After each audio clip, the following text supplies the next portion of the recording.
Hello, everybody. Welcome to Alligator Preserves. I'm your host, Laurel McHargue. I've been on a little bit of a podcasting hiatus lately. Don't ask me why, but I'm back now and I have a very special guest to introduce you to. His name is Henry Dodson. So stick around. Henry, welcome to Alligator Preserves. Hello, Laurel. Uh, Never been on a podcast before. Well, that's why I am introducing you to the world, and it's actually pretty exciting because how did I meet you? You and I met via way of the Chaffee County Young Writers Competition. I entered a story in the senior division for it, a story called The Trees that I ended up getting best entry for, and I've found myself in this situation. I feel famous. Well, you did indeed submit a story that absolutely blew me away. And full disclosure, I was one of the judges for the writing contest for both the junior division and the senior division. There were no names attached to any of the entries. We had no idea who wrote them, what school they came from, or anything. And we were given a rubric by the vice president of Chaffee County Writers Exchange, Cam Torrens, who put this together. He launched it.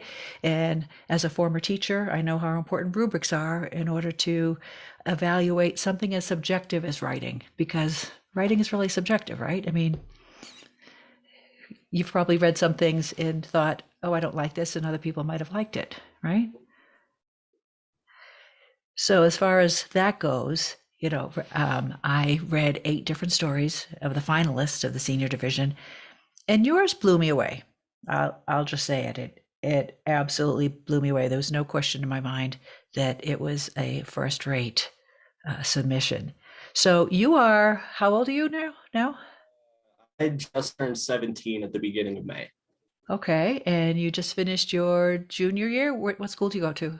I go to an alternative school called Chaffee County High School. Like most students that have ever gone there, while I've been there at least, is like 25. It's Really? yeah, it's a small school. About half of the entrants in the contest were from my school. Oh, I didn't even know that. Everyone from my school who submitted actually ended up getting a finalist.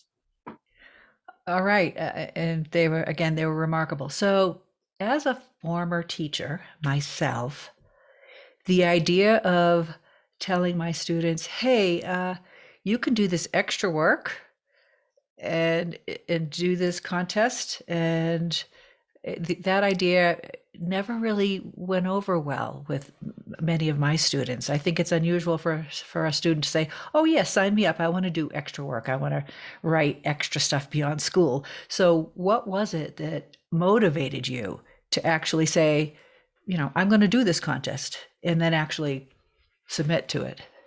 All right, so this is all thanks to my wonderful English teacher and advisor. Her name is Taylor. Uh, Say her name again. Her name is Taylor Drooch. Okay. Uh, so the way my school works is we don't have set classes. We don't have a set schedule for the semester. Every week, we get options of modules, and each module is a class, and you have 2 classes a day, each separated into halves. And on one particular week, the module was about the young writing competition, and I'd always wanted to explore my creative writing, and I've always wanted to show somebody that I can write beyond an essay. So I decided to take the class.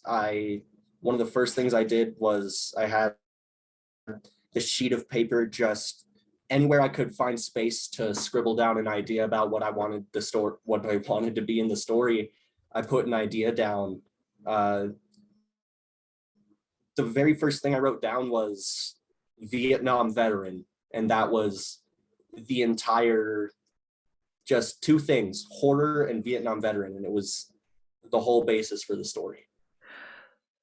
Do you know why that popped into your head? First off, because a couple of my favorite writers are Stephen King and Dean Koontz, and I just love horror, and I've always wanted to write horror. And then second off, because my grandpa Bob, he is he is a Vietnam veteran himself. He tells us that he was stationed on a cushy little base in Da Nang with the famous Mama San. He knew Mama San. He has a picture of her in this little book we have.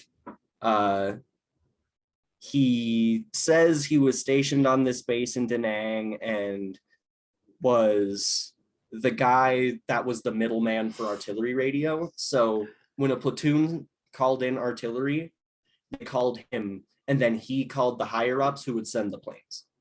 And Okay. he says he did that, but I'm not really sure, because he has some really cool medals, and just from what I understand, you don't get some of those medals he got for just sitting on a base and answering the phone. You So, know, so you think he's withholding information, maybe to protect you, maybe to protect himself? absolutely. I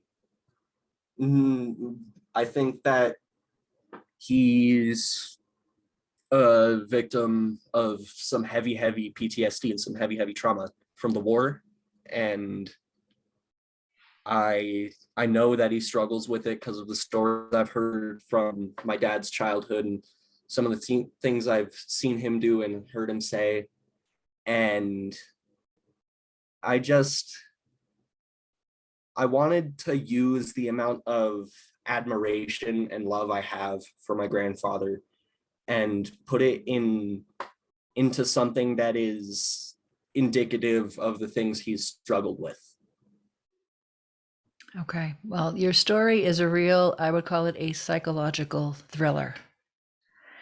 And in many cases, when you read a short story, you can anticipate the ending. I did not anticipate your ending. And so I have more questions for you, but I would like for you to read your story to our audience right now, if you would be okay with doing that. And the requirement was that it was a short fiction piece, and the topic was it happened near here. So it was a very, very broad topic. You could have gone anywhere with this, and you just explained to us why you went to a Vietnam veteran story. So yes, please read your story to us. So this is obligatorily my story, The Trees. I woke violently once again. The whispering which had taunted me constantly was becoming louder and louder, almost too loud to bear. I sat up and grabbed my rifle, loading it through the top, pulling the bolt, and aiming it at the door. Every single night since building my cabin deep in the Appalachian woods, something has haunted me, following me, driving me insane. I moved into these woods after my discharge from the army to try to escape the constant horrors that had plagued me since the ambush, but it seems that my demons are chasing me and won't relent until they've gotten what they wanted, whatever that may be. I tense my finger on the trigger of my rifle. Whatever is chasing me doesn't just want me dead, it wants me suffering. Both I and it know that it is more than capable of ending my life, but I haven't the slightest clue why it's waiting so long to put me out of my misery. It wasn't long after my injury in Vietnam that it first appeared. I initially thought I was just experiencing PTSD or shock, as any person exploded by an RPG would. The doctors could explain away what I was seeing and experiencing and would say it was just a result of the attack on my psyche. When I told the doctors about the whispers, they explained to me that my brains just rattled and that it would subside before long. They told me the creature outside my window was an effect of losing my eye and that my brain was attempting to fill in the gaps. I should never have believed them. I blindly searched the floor next to my cot for my prosthetic leg.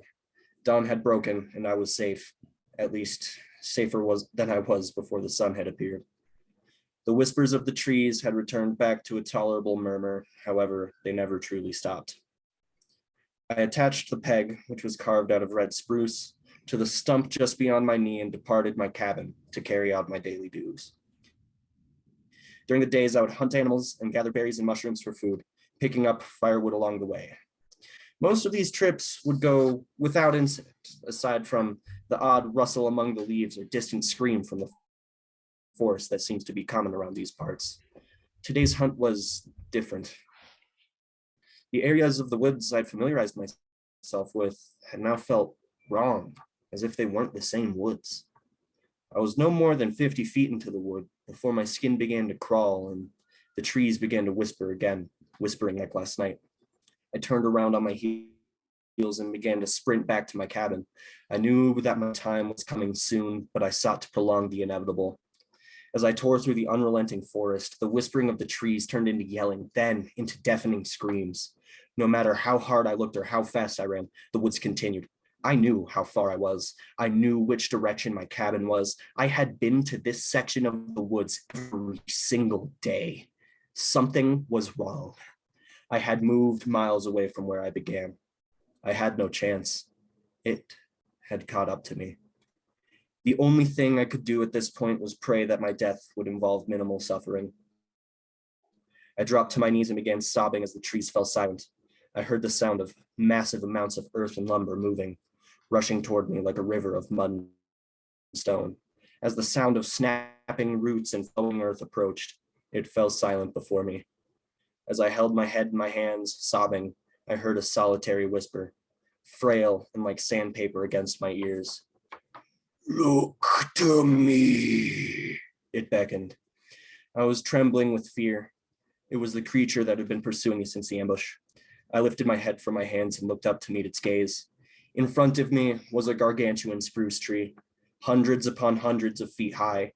In its trunk were the withered bodies of hundreds of tortured men, whispering, screaming, begging. The bodies of these men, their skin fused into the bark of the trees, were all faces I vaguely recognized. Trapped within this tree was the soul of every person I had killed in the war. The tree's voice, rough like its bark, called again. "Look upon me. Look upon the souls you've damned." I continued to weep as I watched the tortured souls of the Vietnamese army grab and claw at me, begging for mercy. "You were responsible for the loss of these men. Freedom fighters for their homeland." The tree's voice tore against my ears. "The gunshots, explosions, and fires that led to their deaths all came from you. You are responsible. You did this. You are the monster, not I." The voice of the tree had become too much to bear. The voice of what it had told me had become too much to deal with. I continue to sob as I look upon the tree of souls. I feel its roots wrap around my prosthesis and drag it into the earth. And then I am urged by the tree into a deep sleep.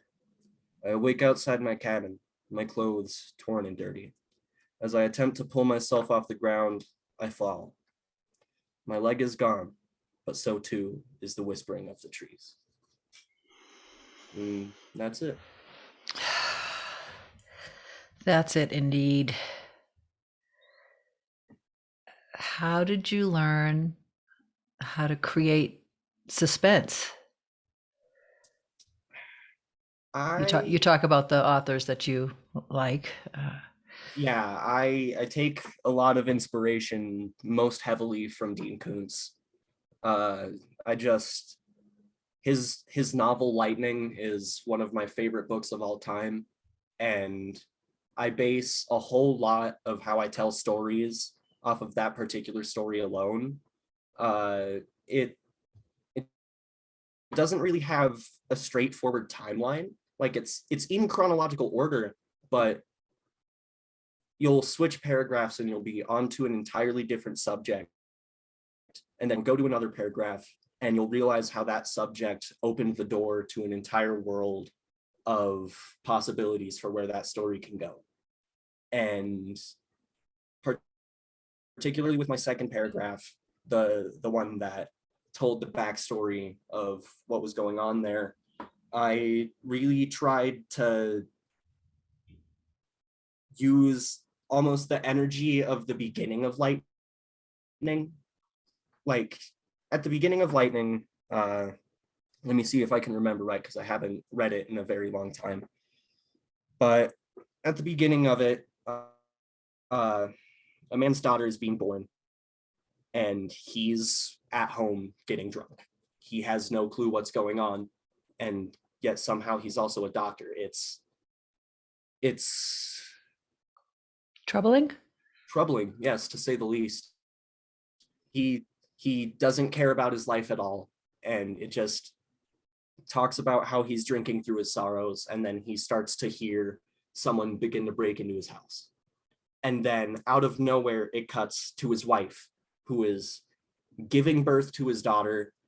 And I don't remember exactly what happens at this part anymore, but she's giving birth to his daughter, and right as she comes out, it splits again, and it cuts back to her father, and he's talking to the man who broke into his home, and the dude's like, you need to, pardon my French, but you need to get your shit in line.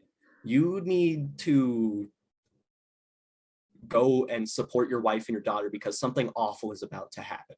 And then it cuts back to the wife and daughter, and something's going terribly wrong. She's about to lose her life in childbirth, and probably her daughter too, if her husband were to get there. Whoop. Trying to remedy that for like 15 minutes. That'll make the video exciting. Where'd he go? So that I was going to say that without saying any more of the story, because now I'm fascinated by that story. I have not read it. You've done this in that you indicate, right off the bat, we know there's something stalking him, something troubling him. He doesn't know what it is. So, I mean, you don't give too much of the backstory, but we get the idea, and it's this lingering thing. And like I said, the way it ended was just so surprising to me. Why did you pick spruce as the tree and as what his prosthesis was made of? Any particular reason you did that? I chose this because it's a native tree to the Appalachian Mountains, particularly around West Virginia. And I wanted to add not only this sense of realism, but also almost every little detail in this story is some form of either heavy-handed or very, very light-handed metaphor. And this particular one is metaphor for the destruction of trees that happened due to Agent Orange. And instead of using a native tree to Vietnam or a native tree to another country, I thought it would be more close to home and more real if it was a tree from his own land, an endangered tree from his own land that he sacrificed himself to make his leg. It's one of the softer ones in there, but I did it very, very deliberately. Oh, all right. Well, how much research did you do? Anytime I needed to look something up, I looked something up, which was practically every couple sentences. And did you know how it was going to end when you started it? No, I did not. So it basically evolved as you started writing. Absolutely. As the I forget her name, as the person who came in and told us about the writing contest for our class said, there's some people who have to plan out their writing, and then there's some people who write off the seat of their pants. Not everyone is good at both of them.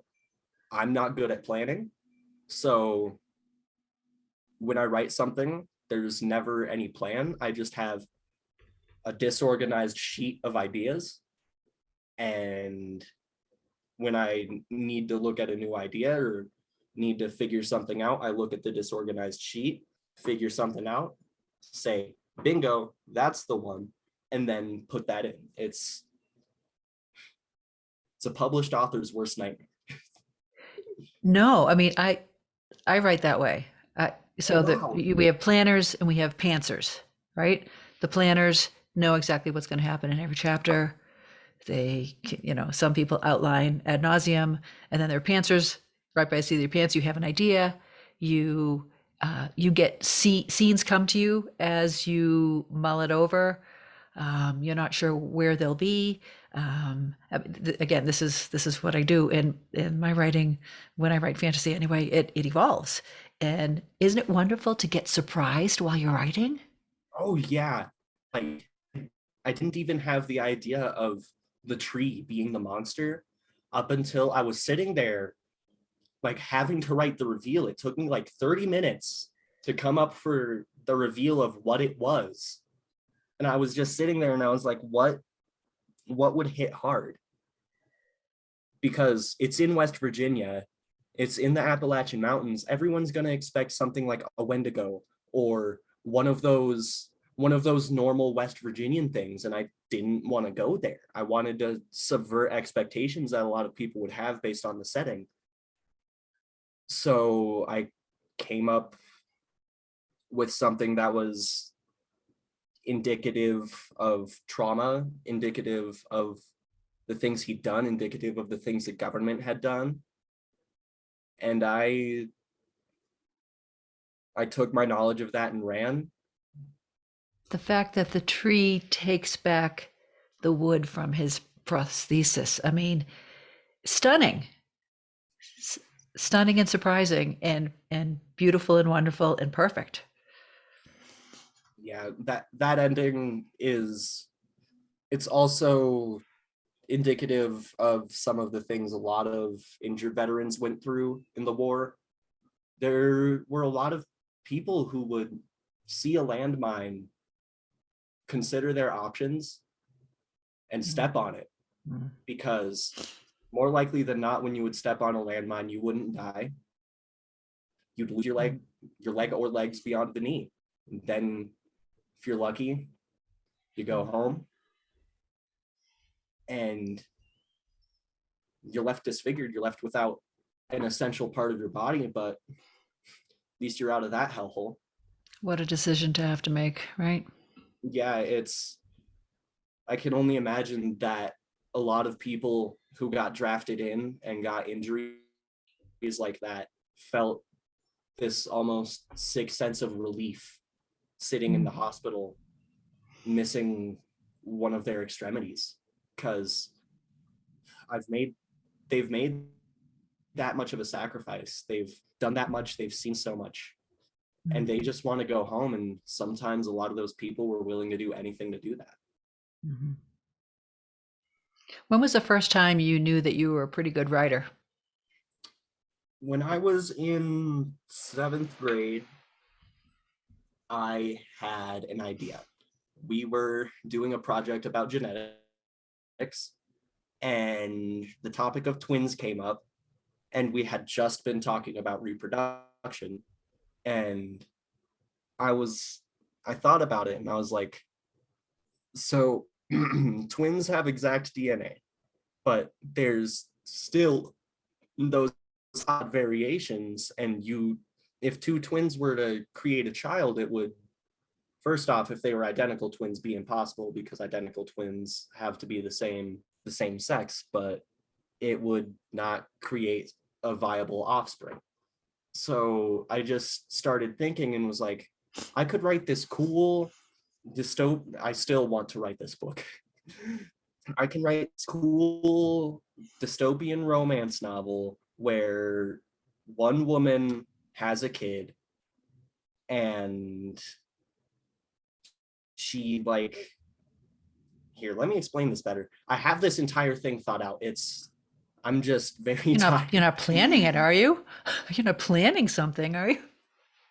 Not planning, but plotting, you know? So it pretty much starts with this one girl who is just going into labor at the moment. And she calls an ambulance, all that happens.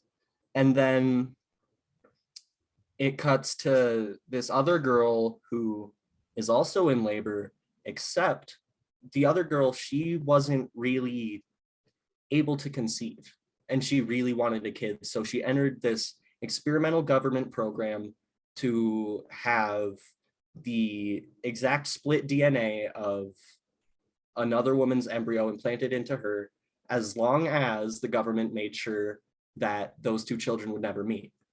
But the entire thing that the government was planning was for those two children to meet and see if two exact replicas of one another could produce a viable relationship. And Whoa. when I explain it, it sounds very disorganized, but it's an idea I've had since 7th grade. I wrote the first 2 pages of it when I was in my freshman year. They're very bad first 2 pages, but Most first 2 pages, most first chapters are bad. Yeah, but it's okay because you've started something, and yeah, it's a unique idea, and that answers. I think that answers my what's next for you as far yeah, as writing goes. I mean, so you haven't written a book yet. You're 17. You've just won this writing award. You're more than just a good writer. So I would, my recommendation is that you keep writing those ideas down. Keep, however you want to do that.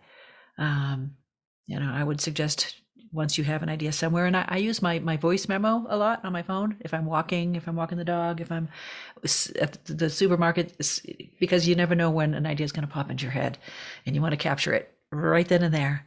So yeah, use that however you can keep them together. And sometimes you might I don't know if you dream. Do you dream vividly? uh, it depends. Like in the sometimes when I get in a weird mood, I'll go to sleep and I will have the most bizarre and insane dream. And there's this one particular one that I had that I woke up like crying and in a cold sweat from. But when I describe it, it sounds ridiculous. The FBI instated an international manhunt on me for petting a dog. On what you kind of They they put an international manhunt on me for petting a dog in this dream. And it okay. sounds ridiculous. It sounds like, oh, that's funny, but no, I woke up so distressed. It was If terrible. if you can capture the distress that you felt in that dream, then you can use that in a scene for a different story. Oh yeah, You absolutely. And I actually before I wrote this story, it was one of those times when I did have one of those weird crazy dreams. And it's not one that I can remember as fully as the weird dog one, but it did have something to do with this story, and it had something to do with the current ending, which is actually an alternate ending, which was made to conform with the rules of the competition. Yeah. I lost my train of thought. that's okay. Um, I I love your writing. You need to keep writing. Are there any questions that you wish I had asked you that you would want to share with listeners out there? Any advice you want to give to other teens who are interested in writing? I definitely have some advice to give. Uh, a lot of people like myself were very, very bad at writing in childhood. I hated it. It was my least favorite thing to do ever. But it it was something that I was always good at, but something that I just disliked doing. And the reason that I hated writing for so long was because I was not writing for myself. I was writing for other people, and I was writing the things that other people wanted me to write. The way I found happiness and the way I found joy in writing is by writing about things that I wanted to write about, not writing to a school assignment, not writing an essay, even though I genuinely enjoy writing essays, writing something out of passion. And, that writer's block happens. There was an entire day where I was unable to work on it because I couldn't come up with anything. And sometimes that discourages people, but that's just a natural part of the process. If you write something that you truly want to write, if you're dreaming about it, if you're thinking about it more than you're thinking about any other thing, put your hands on your keyboard, put your pencil to your paper and write. Don't erase, don't hit the backspace, don't delete anything. You want the unfiltered ideas to go down onto that paper. And then what I always do is I have someone else read it and I have someone else edit it.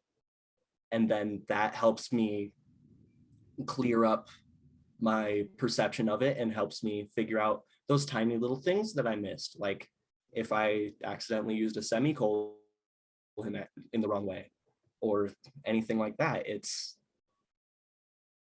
the same thing every time. It's getting the motivation, getting on a computer, and then shutting everything out and focusing. And then once I'm done doing what I'm doing, once I've had a good day's work with that, I send it to whoever I trust most and they send it back. I do the edits and then I do my own personal edits based on what it looks like after that.